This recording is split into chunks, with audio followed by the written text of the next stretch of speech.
Welcome back friends. আজ day 7 আর এর আগের ভিডিওতে আমরা শ্রীনগর থেকে কার্গিল থেকে লে থেকে নুব্রা ভ্যালির জার্নিটা শেয়ার করেছিলাম। আর আজ যাচ্ছি নুব্রা ভ্যালি সাইট সিইং করতে। নুব্রার আরেক নাম হলো ডুমরা। এখানে দুটো নদী বয়, সায়ক রিভার আর নুব্রা রিভার, আর এই দুটো মিলেই একটা বড় ভ্যালি তৈরি করে, যেটা লাদাখ মাউন্টেন রেঞ্জেস আর কারাকোরাম মাউন্টেন রেঞ্জেসকে আলাদা করে। এখানের পাহাড়গুলো আকাশচুম্বী, রুক্ষ পাথুরে এবড়ো খেবড়ো আর বিভিন্ন কালারের শেডের পাহাড়, যেমন কখনো গাঢ় বাদামি, কখনো লালচে গেরুয়া, আবার কখনো মাটির ধূসর রং, প্রত্যেকটা ইউনিক।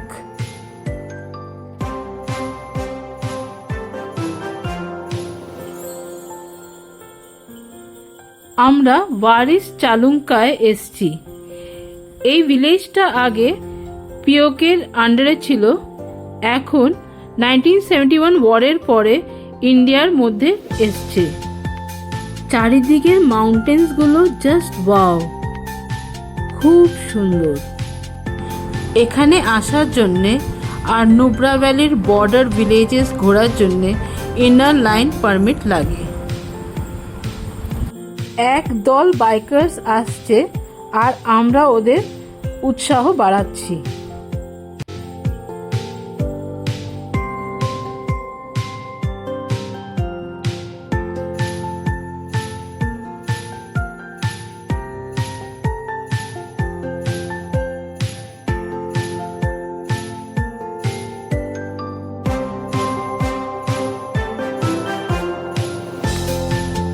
পাহাড়ের বিভিন্ন শেড দেখতেই আমরা ব্যস্ত। তার মধ্যে রাস্তা কি সুন্দর, সবাই তো ছবি তুলছে, আর আমি দুই হাত ছড়িয়ে এই প্রকৃতিকে অনুভব করছি। আমার প্রেজেন্সের চিহ্ন হিসেবে একটা 5 স্টোন পিলার তৈরি করেছি। এই ব্রিজে অ্যাট এ টাইম একটা গাড়ি যেতে পারে। নিচে তীব্র গতিতে সায়ক নদী বয়ে যাচ্ছে। চলুন আমার সাথে লাদাখ আর কারাকোরাম মাউন্টেন রেঞ্জ থেকে ঘুরে আসি।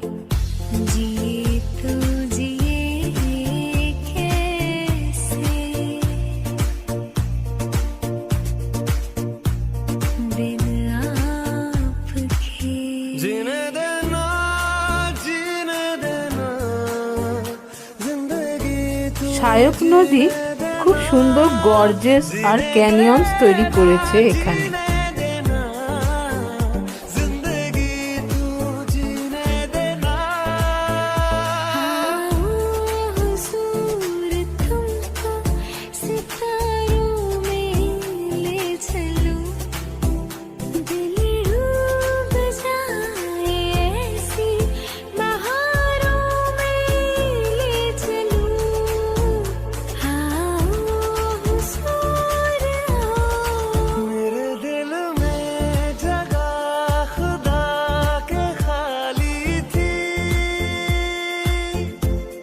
থাং ভিলেজের মহিলারা অ্যাপ্রিকট, বেরিজ আর এখানকার সব ফলনগুলো বিক্রি করার জন্য এসছে।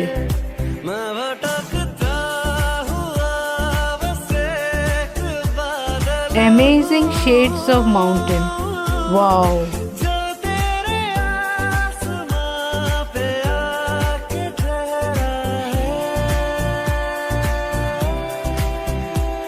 जो तेरे इश्क में बहका पहले से ही, क्या उसे बहकाना ओ जालिमा, ओ जालिमा।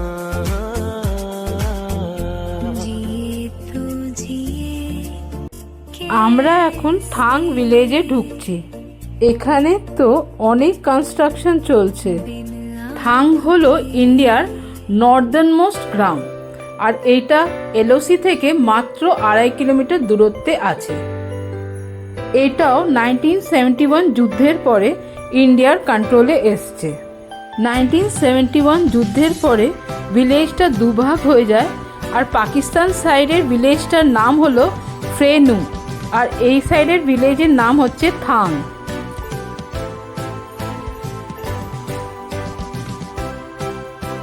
একজন লোকাল গাইড আমাদের এখানে ব্যাপারটা বোঝাচ্ছিল।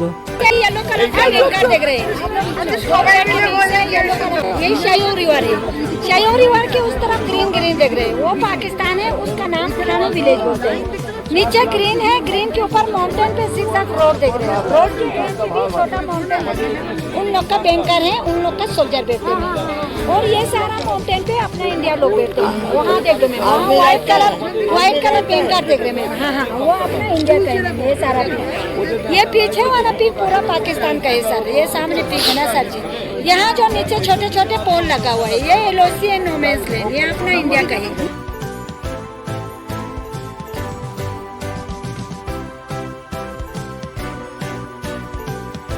এই পাহাড়েই পাকিস্তান সাইডের পাকিস্তানের বাংকার আছে আর ইন্ডিয়ার সাইডে ইন্ডিয়ার বাংকার আছে। এই বাংকারে বসেই সোলজাররা নিজের দেশকে রক্ষা করে। ইন্ডিয়ান সোলজারদেরকে স্যালুট জানালাম।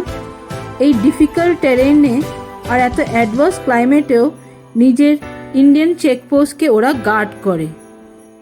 আর যদি দুই দেশের মধ্যে বন্ধুত্ব ভালোবাসা থাকতো তাহলে এই ঝামেলাই হতো না।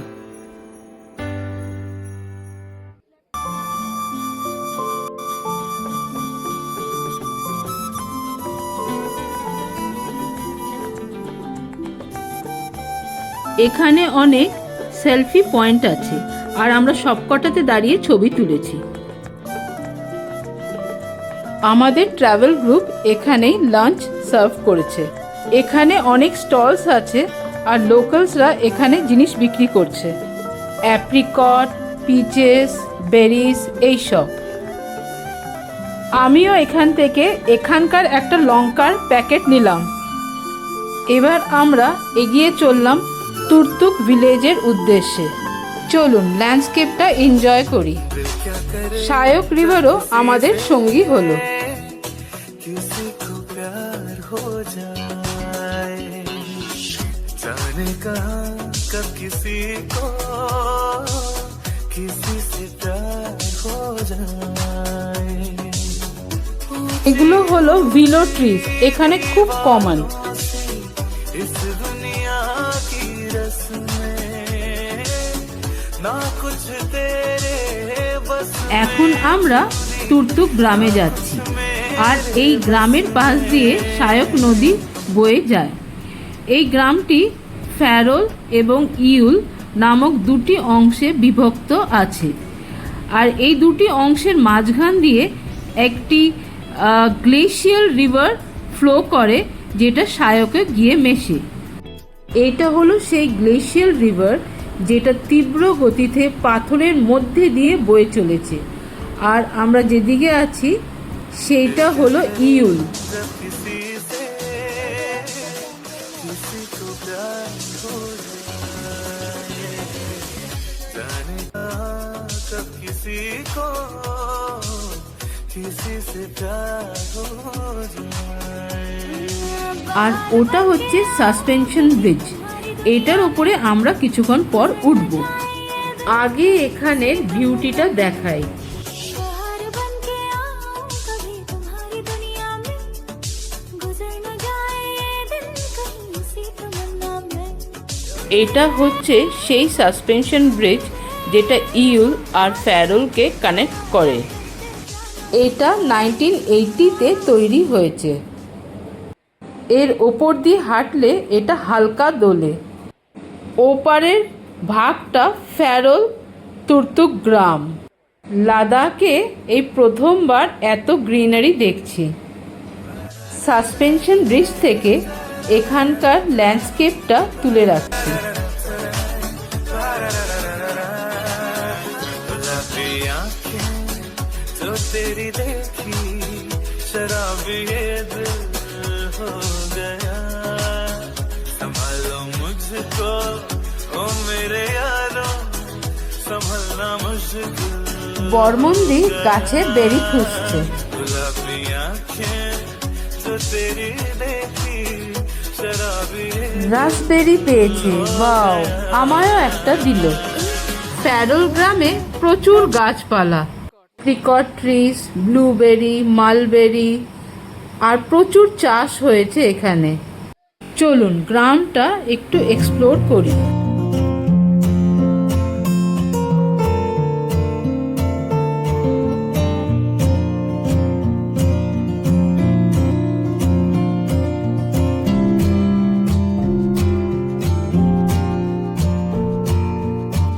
সর্ষে ক্ষেত হয়ে আছে, হলুদ হলুদ সর্ষে ফুল খুব সুন্দর লাগছে।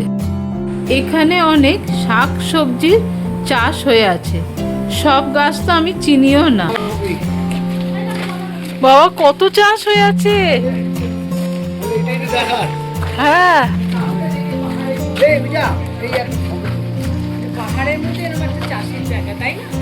হ্যাঁ, না না, পাহাড়টাকে নিয়ে তুলতে হবে। বাঁধাকপির গাছ আর তার পিছনে পপুলার ট্রি এর সাথে ছবি তুলে রাখলাম।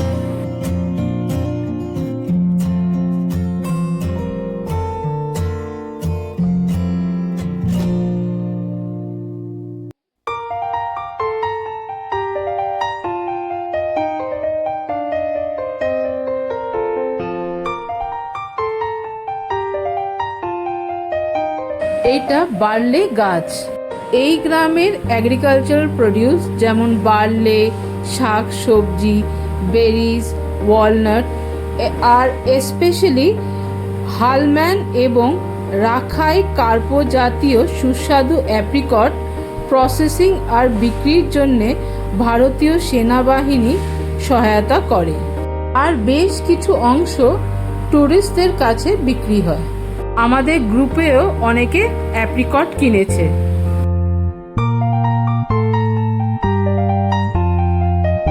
এই গ্রামের একটি বাড়ির সামনে বসে ছবি তুললাম।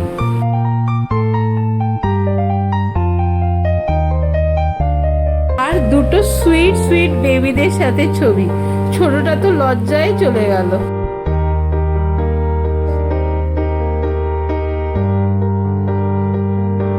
এইটা কড়াইশুঁটি নিচে তোমার সাদা ফুল, সাদা ফুল, আচ্ছা। প্রজাপতির মতন যে ফুলটা হয়েছে। হ্যাঁ হ্যাঁ হ্যাঁ, বুঝেছি বুঝেছি। এইটা আর এই দেখো, এটা হচ্ছে কড়াইশুঁটি গাছ। আর ড্যাফোডিল কোনটা বল লাগে একবার একটু দেখি। এই যে বেগুনি বেগুনি। বেগুনি, এইটা ড্যাফোডিল গাছ।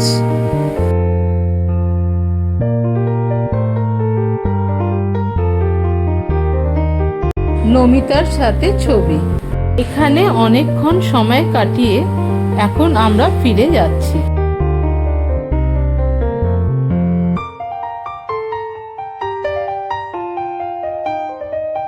পাহাড়ি নদীর সাথে ছবি। একটু জলটা ছুঁয়ে দেখলাম, কি ঠান্ডা!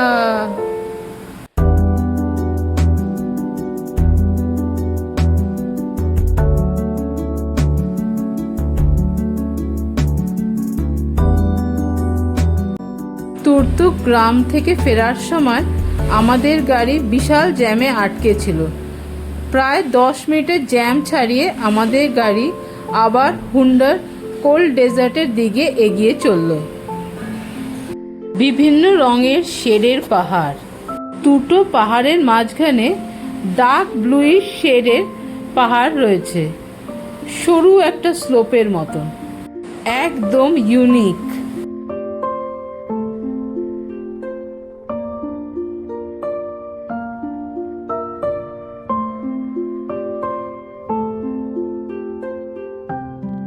শায়ক রিভার বয়ে চলেছে, আর এই ব্রিজে অ্যাট এ টাইম একটা গাড়ি যেতে পারে। দূরের পাহাড়ের চূড়ায় বরফ দেখা যাচ্ছে। মাটি ও বালির রাস্তার ওপর দিয়ে আমাদের গাড়ি ছুটে চলছে।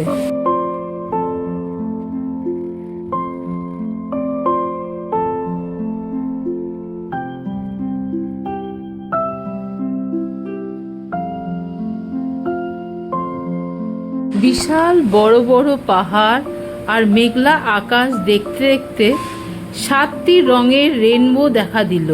কি সুন্দর! Wow, beautiful! পাশের পাহাড়েও বিভিন্ন কালারের শেডের আভা পড়েছে। আমার মোবাইলের ক্যামেরা তো এখান থেকে সরছেই না, এটাকেই ফোকাস করে আছে। রাস্তা পাথুরে, এই জন্য এত জার্ক হচ্ছে।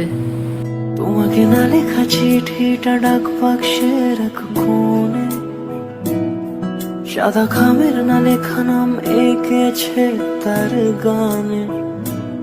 তোমাকে না লেখা চিঠিটা ডাক বাক্সে রাখো কোণে, সাদা খামের না লেখা নাম এঁকেছে তার গানে।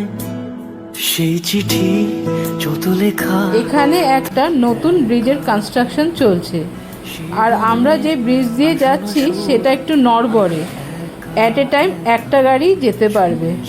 এখন রাস্তাটা আবার খুব ভালো হয়ে গেছে। আবার একটা রেনবো দেখা দিল, মনে হচ্ছে গাড়িটা একটু এগোলেই 7টি রঙের রেনবো ধরতে পারবো। মেঘলা আকাশ আর হালকা রেনবো দেখতে দেখতেই আমরা হুন্ডার ব্রিজে এসে পৌঁছালাম। হুন্ডার ব্রিজের ওপর দিয়ে যাচ্ছি, আর পাশেই হুন্ডার মনেস্ট্রি। আমরা দূর থেকেই প্রণাম করে এগিয়ে চললাম।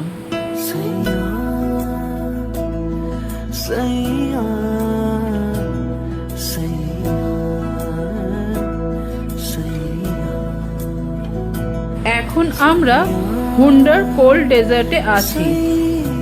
এখানে অনেক অ্যাক্টিভিটিস আছে, যেমন লাদাখি স্থানীয় ড্রেস পরে ছবি তোলা যায়, আবার ব্যাকটেরিয়ান ডাবল হাম ক্যামেলের রাইড নেওয়া যায়।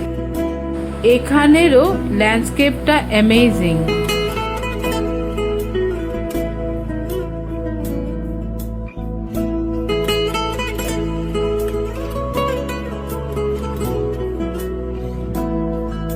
ডাবল হাম ক্যামেল রাইড পার হেড 500 টাকা করে টিকিট। আমি আর বেবিদি দুজনেই রাইডটা করব। বেবিদি তো বসতেই ভয় পাচ্ছে। তুমি তোমার দু চোখে সেই নীল ছুঁলে,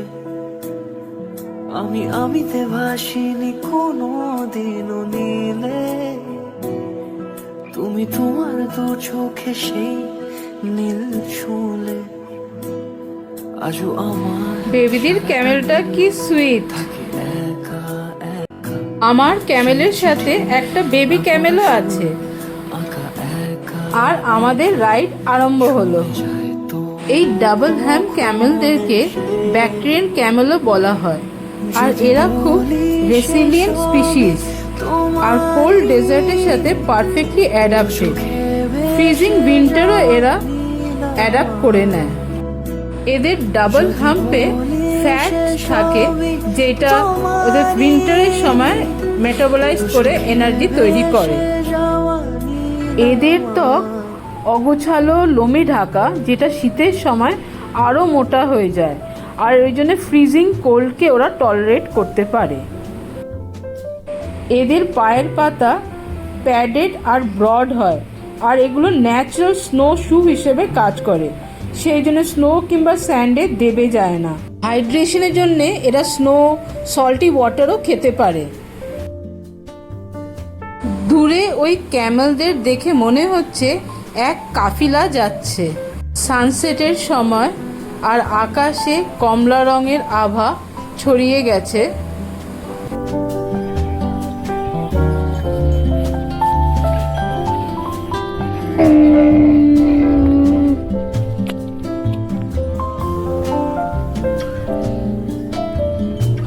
আমাদের পিছু পিছু বেবি ক্যামেলও আসছে।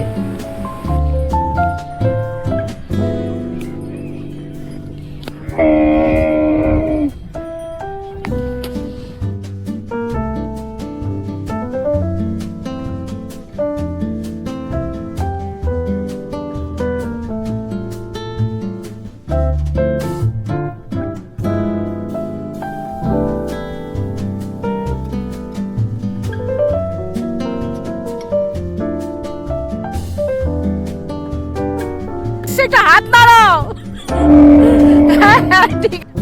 অনেকটা লম্বা রাইড ছিল।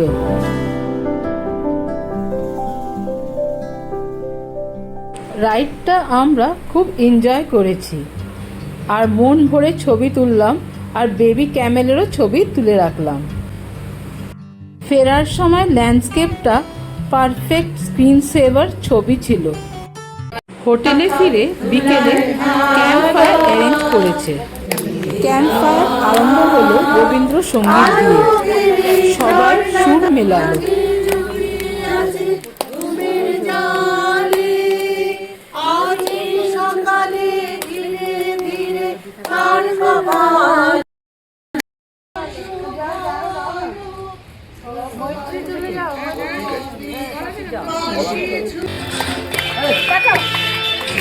তারপর বলিউডের গানে চার্জ হলাম।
অনেক হয়ে গেছে কোমরে ব্যথা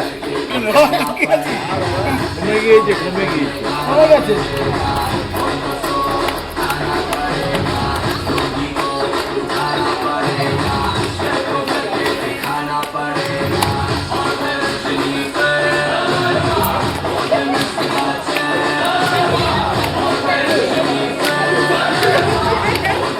কেউ বিশ্বাস করবে দুদিন ধরে মাস্টার শরীর খারাপ বুঝতে পারছে না।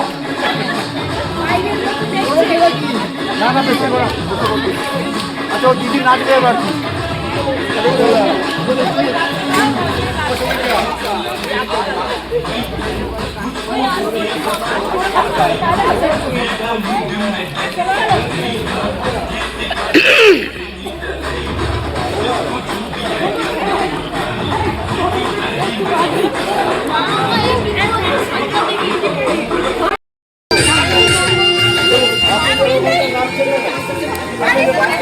আর পরে করো না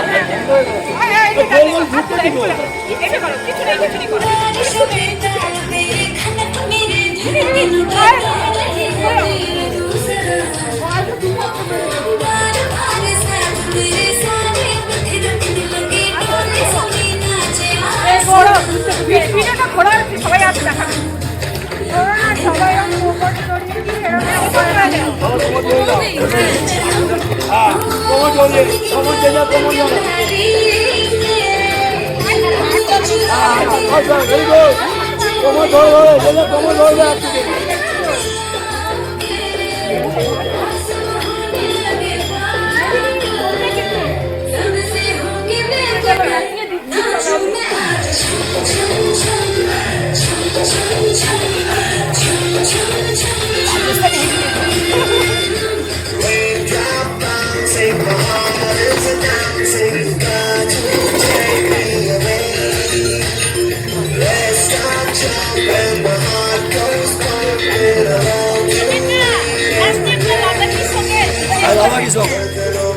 एक लादा की একবার সামনে দাও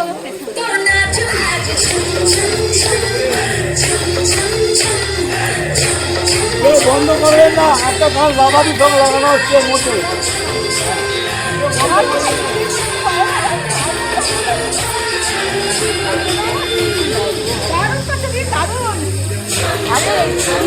দেখতে হবে না দেখতে তোমরা এইটুকু পাওয়া যায়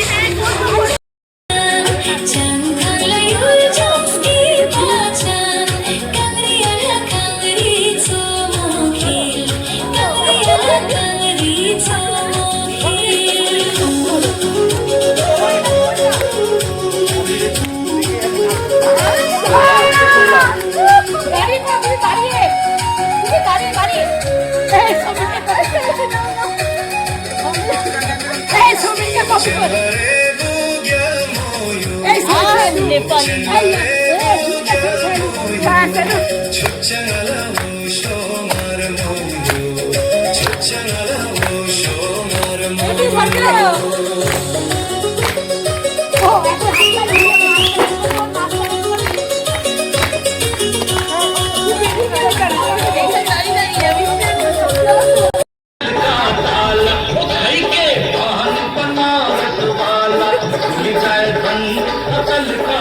সবাই মিলে যা নাচ করলাম তাতে নিশ্চয়ই 1-2 কেজি ওজন কমে গেছে।